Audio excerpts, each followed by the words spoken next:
Mari, estamos a 2 de mayo de 2025, la primera paciente del Cefán Rodelillo. Cefán Rodelillo. Hola, ¿cómo está? Buenos días. Sí, buenos días.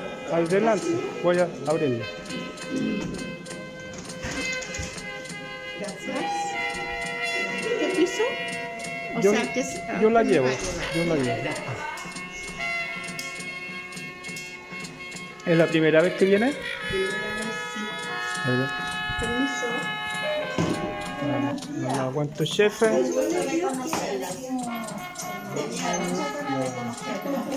Buenos días, Sí. señorita. Ya, ¿pero callan, señor? ¿Pero callan?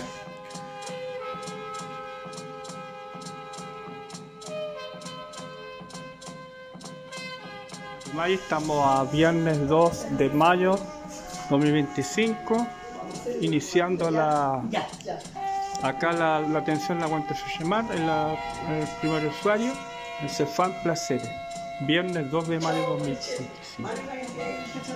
Está esperando la gente.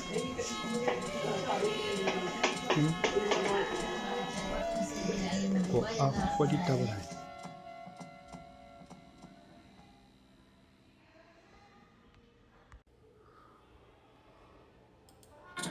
Estamos a 9 de mayo 2025 y va a entrar la primera paciente, Cefán Barón.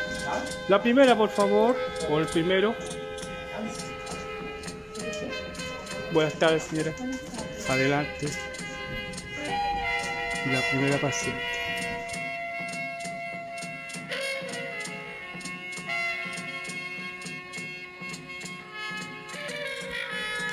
Ahí estamos a sábado 10 de mayo 2025, la primera paciente acá en el Cefán Placilla, Salón Patronato. Los usuarios esperando. Acá. Están esperando a la gente para su atención. ¿Pauca?